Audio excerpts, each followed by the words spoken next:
freedom is only one generation away from extinction, because our children, they don't inherit freedom. We pass it on to them. It's not in their bloodstream. It's something they learn from us.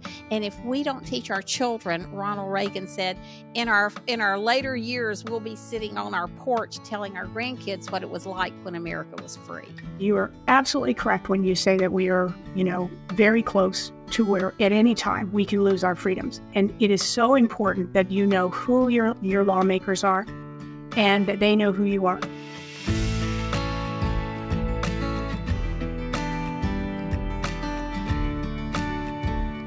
Hello, everyone, and welcome to the Zan Tyler podcast, where our goal is to encourage you to thrive on your homeschool journey. Before we begin today's episode, I want to remind you to please subscribe to this podcast wherever you listen. And now we are also available on YouTube, so you can watch our amazing guests. If this podcast has encouraged you, please leave a review on iTunes. That really does help us. And as always, you can follow me on Instagram and Facebook for more content. Today, I'm continuing with part 2 of my episode with Michelle Staton. She's the homeschooling mother of 5. Michelle also has an extensive background in management and government and has been using that to teach a high school government class at her co-op. If you missed part 1, be sure to go back and listen to it. You don't want to miss it. But now stay tuned as we discuss the important crucial topic of homeschool freedom and learn how to help your children become civically involved. When my family started our homeschooling journey, there were so many decisions to make, but one of our best decisions was choosing to use BJU Press Homeschool. I've never seen my kids so excited to get textbooks before. I'm amazed by how interesting and interactive the lessons are. My kids actually look forward to them. We use the online video lessons for all our courses, but I know some families choose to teach from the textbooks. What I love is that I can trust BJU Press to uphold our values. The Bible and biblical principles are woven throughout each subject. I'll admit, I was a bit nervous when I started homeschooling, but I've found a wonderful online community of other BJU Press homeschool families and consultants.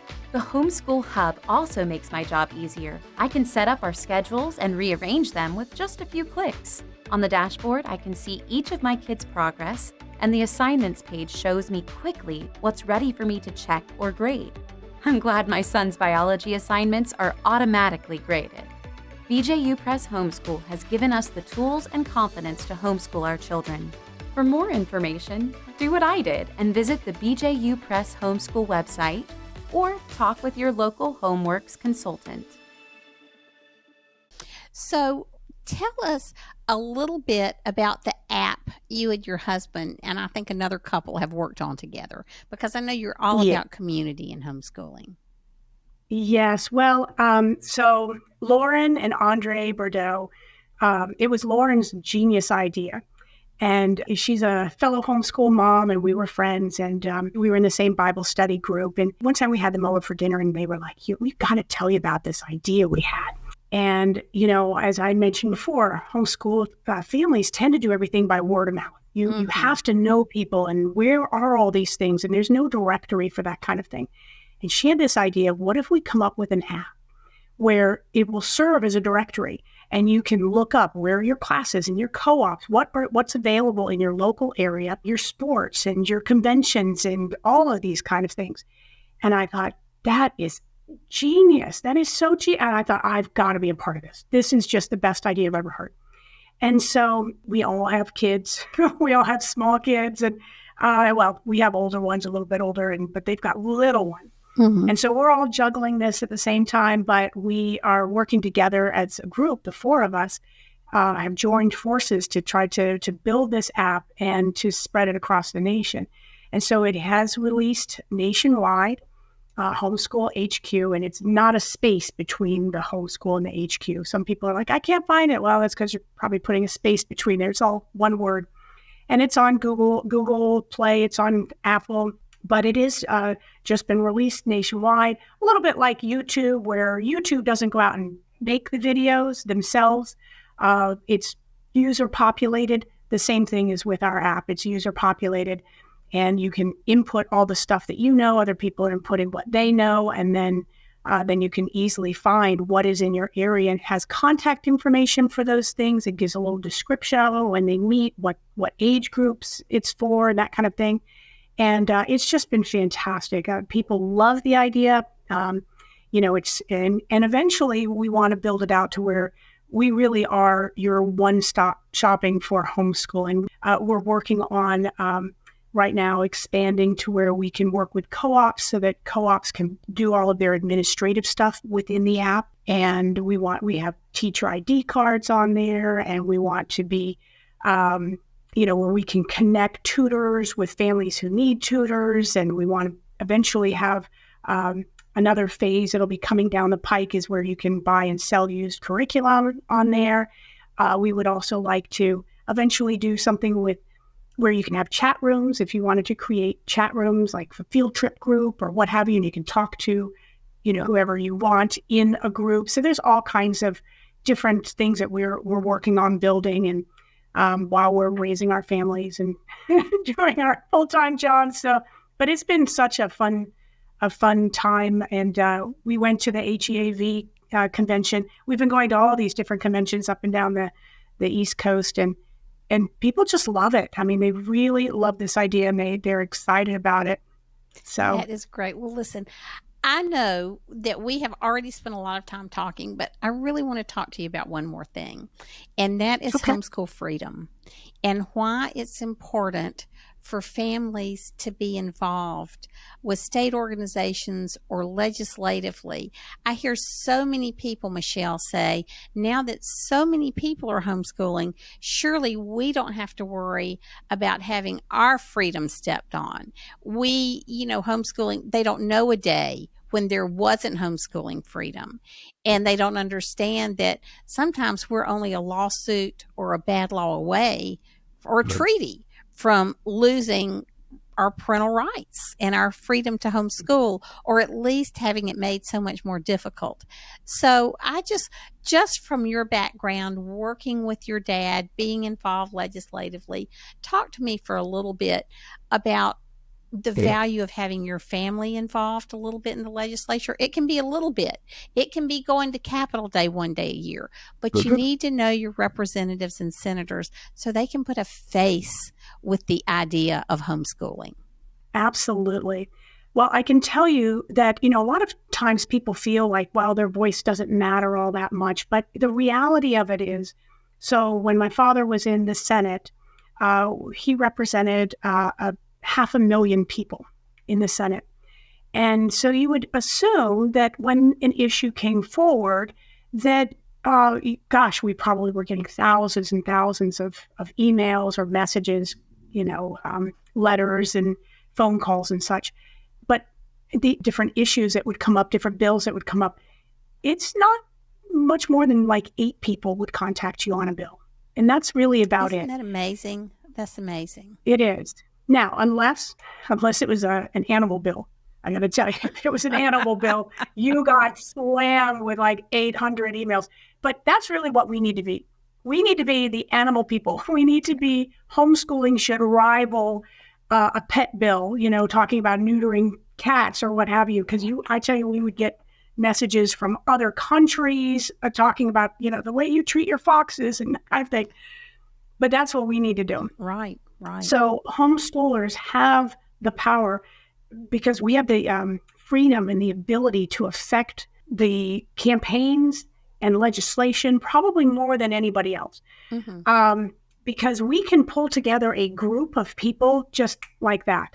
And that is very intimidating to lawmakers who are not with homeschoolers. So they, especially the ones who, the unions often pit themselves against the homeschool community. The unions want everybody in public school. They don't tend to support homeschool legislation. Right. So sometimes you'll come up with these things that will make it more difficult and bog you down, and different states have different regulations. But it is you are absolutely correct when you say that we are, very close to where at any time we can lose our freedoms. And it is so important that you know who your lawmakers are and and that that they know they who you are. know who you are. I Yep. mean, it's and it's so intimidating to think about meeting your representative or your senator, but it shouldn't be.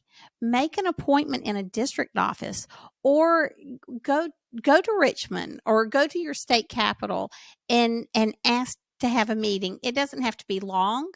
I tell you, capital days, if your state organization has a capital day, go then, because they offer training and tell you how to meet your legislator and how to meet your senator. And then once they know a homeschooling family, it becomes personal. And Yes. and that's what we need. We need for them to see homeschooling kids who are articulate and doing well and can talk with adults and have happy lives, and Yeah. strong mental and spiritual, fortitude. And it's really an amazing way to educate kids, and we need to be on the forefront of that. And I appreciate so much what you've done. Oh, well, thank you. Well, you can make it a field trip. You can make it, this is your government field trip, and take your kids and explain, you can usually get a tour scheduled, Yes, if you go to Richmond, you and can that's schedule such a tours. non-intimidating way to start, is to go to your Yes. state house and request a tour. And make it a day. Find other things to do. If you don't have the nerve yet to meet with your legislator, take the tour, walk around the grounds, and the more comfortable you become, the less intimidating it is. And have your children write a thank you letter to your senator Yes. or legislator. You can always thank them for governing, Yes. and let them know you're praying for them, because we are commanded in Scripture to pray for those in authority. And so, have your children write a letter, tell them what they're doing. By all means, those are the things you want to edit before they leave the house. Yes. No mistake. They can be spontaneous, but no mistakes in these things. That's right. Unless That's it's right. a Represent 4-year-old. well. Yeah, That's right. But it really is not a big mystery when you're going down to meet with your legislators. We would just have a big line of people, and they're just regular folks. Some of them just have some oddball thing but it's important to them. Mhm. Maybe we wouldn't have known about it, because these lawmakers get hit with, at least in Richmond, we get hit with like 3,000 bills at a time, and it's a lot to weed through. And Mhm. so the ones that really do get the most attention are the ones that people are concerned about. And so if you have somebody who stopped by your office and they're like, hey, I'm really concerned about this particular bill, then you do put eyes on it, and you give it a lot more attention. And so it kind of pulls it out of the stack of 3,000. It really should not be intimidating, because these are just regular people. That's right. And That's right. these lawmakers, they have to live in the same community that they're making these laws for, and it's important to stop by, be polite, tell them what you want. A lot of times you won't even be able to meet with the senator or delegate directly. Sometimes you can, but a lot of times they spend their time on the Senate floor or the House floor, Mhm. and they're voting, and they're going to all these committee meetings. So sometimes you're just meeting with their aide, but the aide is taking notes and That's right. always updating. And in fact, when I was doing the emails, I took a tally, and I would turn my tally in every day to my father, and I'd say, so we have 324, or, well, that's probably a bad example. It's usually more like we have 4 people in support of this, and 5 or 6 people in opposition, or what have you. Really, 300 would probably be another Fox bill. But anyway, I would just take this tally, because there's a lot of issues. So for my father, he's a Christian. There are some moral issues that he is immobile on. He is called, commanded by God to vote a certain way. It's just the way it is. But there is a lot of other things. There's a lot of other issues out there that, how would you like me to represent you? And we would look down the tally, and if it was, I don't know, do you want this road to be paved? It's currently a gravel road. Do you want it to be paved? Yes or no? It's not a moral issue. It's your road. Do you want it paved? If people really want it paved, great. If they don't, then great. So there are those. And so really that's where the tallies would come down. It really is important to stay in contact. Make sure your kids know how to vote and understand what's on the Yes, ballot. take them to vote with you. You should never, unless you're sick, you should never miss voting in an election. And you should take at least one child to vote with you every time you go. And sometimes the Yep. ballots are complicated with initiatives or referendums or however your state does it. And sometimes it's just a straight up vote for a couple of candidates and off years, off your elections. But you should never vote Yeah. alone, and you should always vote. Absolutely. Absolutely. In fact, with my government class, on election day, we meet on election day, and that's our field trip. We're going to go to vote, and I'm going to talk to the different people that stand outside the polls, handing out sample ballots for the different parties. We're going to talk to both parties, ask them questions about their candidates. And we're going to go inside. We'll talk to poll workers. What do they do? How do they get involved? What is the process? I'm going to take the ballot. I'm going to explain why I'm voting the way I'm voting. I'm going to go through what is a constitutional amendment that's on the ballot. If you aren't sure what that is, it's probably safer to vote no, because then, you are changing your state constitution. So either know what you're voting for, or, be better to default to no. And also, what are bonds? What are the bond issues? It doesn't mean, do you like schools? Yes or no. What it means is, do you want to go into debt in order to build this particular school? So, I want them to understand all of this, because most people really don't understand which candidates have R's, D's, and I's next to their name. What does that mean? Why do some candidates, like school board members, don't have any? And that's, they're supposed to be nonpartisan, but then they're endorsed by particular ones, and then you can get that information on sample ballots. So I just want to lift the veil of intimidation and mystery off of that for the students, because they're going to be voting in the next year or two, and I want them to feel confident. And homeschooling is really, the world is your classroom. And you can help them. I mean, the text can leap off the page and into their lives. When you take what they've read about civics, you take them to the State House, you take them to the U.S. Capitol, you take them to the Supreme Court, you take them places and let them meet officials, acquaint them with the issues, show them how it affects real life. And that's how we make citizens. And sometimes reading will be the basis, and then the field trip brings it to life and cements it. So, and don't forget, your lawmakers are there to serve you. That's really what it comes down to. They serve you. And so call them up. As long as they're not in session, call them up and say, hey, I would like a tour of the Capitol. Can you set that up for me? And what other things should I see while I'm there? What's interesting? What would you suggest? And the aides or the delegate themselves, or the senators themselves, depending on who's answering the phone, will get right to it. And we used to schedule different field trips and stuff. And we would often, when we scheduled it, we would take special care to make sure that the senator would introduce everybody from the Senate floor, so they could be up in the galley and they'd be introduced to everybody. And then we would try to have it to where the senator would come out of the Senate floor for just a couple of minutes and talk to the group of kids or to the families or whatever that are there from their district. Then we'd go over to the House of Delegates side, and we would pull the delegate. We would schedule ahead of time where they would know what time we were coming, and they would excuse themselves as long as they weren't voting. They'd come off the House floor, and they would talk to the different people. So it was a lot of fun. It really shouldn't be intimidating. It should be fun. And they are there to serve you. And, people, when they're not in session, now when they are in session, they're quite busy, but you can still talk to them. You can still talk to their staff. But especially when they're not in session, that's really what they do. They don't go back to their home districts and eat bonbons. They're there to help you with a pothole in your neighborhood that you keep hitting, and they're there to help you with, animal control or this issue. They're looking to build this in my neighborhood. I don't want it there. Whatever it is, they're there to help you and serve you. If you're having problems with the DMV, that was one that we would help a lot of people with, to navigate those things. They're there to serve you.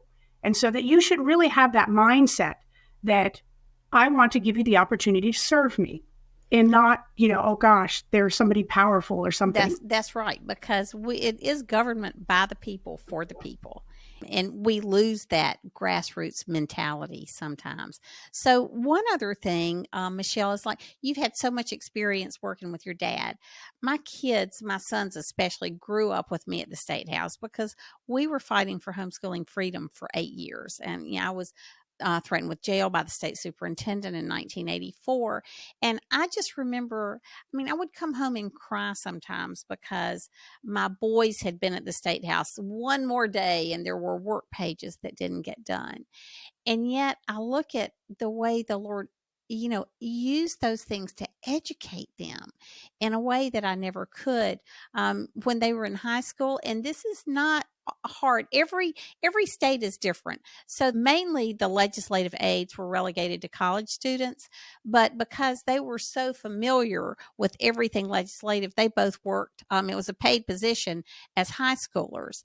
And then I know my son John helped with the interns when he was in college. He had been president of his freshman class at Covenant College, and they called him from the state senate to come back and help, take your job back, help with interns.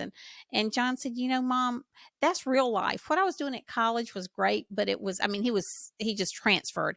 But as president of my class, that was great. But what I'm doing in the Senate is real life. And, that's not relegated to just a few. There are all kinds of opportunities for our kids to participate as volunteers or as paid position in high school and college. And sometimes they're there for the asking. Get to know your senators and representatives and see what happens. And it's a great way, again, to credential yourself. Yes. So during the summer, a lot of times we would host different homeschool. They usually were homeschoolers. They would come in and they would work 2 weeks in the office and they would do whatever needed to be done. So sometimes it was stuffing envelopes, sometimes it was answering phones and databasing or what have you. And they would work for 2 weeks. And then we would send them a nice letter and they can then put that on their resume. And you're absolutely right. It is real world stuff. And the interesting thing about politics is there's really very few places you can go to learn it. You have to just do it. Mm-hmm. And that's, I've learned over the years so much. And so just an incredible amount, but it's all by doing. I never went to a class for it. Right. It was by doing it, seeing it, and learning the campaigns and how they operate. And a lot of fun things to do is to just jump in on a campaign. Find a candidate that you like that actually represents your viewpoint and your values. Absolutely. Whether you think that person will win or not, find a candidate that you really like, and then just jump in and say, hey, how can we help? We want to volunteer. We want to help. And you will get to start to see all of these, all of the different things that go into a campaign. And it is a giant it's all these moving parts, and it's a giant ball of excitement and kind of struggle. And it's just fascinating to watch. Whether it's go to a debate and just cheer for your person, like that's helpful. That is helpful. Just that's the audience. Right. There and be helpful. And depending on how you feel about this, and the neighborhoods, some allow soliciting and don't. But we did the door-to-door thing with our kids. We did phone banks with our kids, and taught them as they grew older how to answer the phone. We stood outside with signs, in the rain. Yes. But it was a way for them to participate even when they were younger. We had people be rude to us. It's just, there's so many life lessons as you do this together. And if all else fails, have something in your home for the candidate. I can remember just hosting events for different candidates in our neighborhood. And the appalling back thing, to school money. Yes. Mm-hmm. The appalling thing was how few people would come. And that's what we need to show our kids is they need to be involved. And you can have a little bit of involvement that's very meaningful or a lot of involvement, but be involved. And there's just so many things that kids can do, whether it's putting things into the newspaper slots, literature dropping, or whether it's standing out there at back to school nights and handing out candidate literature. No one turns down, a 9-year-old an adorable, like, my daughter would just be like, would you like one? And nobody can say no. Everyone, even the hardest hearts go, oh, give it to me, and they go on inside. That's true. Or they've all worked the polls before where they're handing out, would you like a SEPA ballot? No? Okay, thank you. Would you like here you go. Have a good day. Thank you for voting, that kind of thing. And it absolutely is. And it gets them involved. And we found that with politics, it brings out some of the craziest people, but also just some of the best people. Mm-hmm, that's and right. So some of our lifelong friends we met in some campaign along the way, and they're just such good people, and they're trying so hard to fight for their country and what they believe in, and you've got to admire that and that their spirit. And so we've been friends ever since. In fact, I have a lady that I became friends with, and we worked on a campaign in 1997. And I bump into her. She's now in my Bible study group. And I was like, oh, we know each other from all these years. She's such a sweet lady. And that is so great. And I just want to, as we close, I just want to remind people we are teaching our children to be involved, but it's not just for involvement's sake. It's really because we need them. I mean, freedom, if we ignore freedom, it will go away. And just like the Korean monument in Washington, D.C., freedom isn't free. It comes with a price tag. And for us right now, it's not dying on the battlefield, but it's sacrificing some of our time to be involved. Joe and I, one of our favorite places to go is the Ronald Reagan Museum. He's got so many great quotes. And this quote I'm going to paraphrase, but he says that freedom is only one generation away from extinction.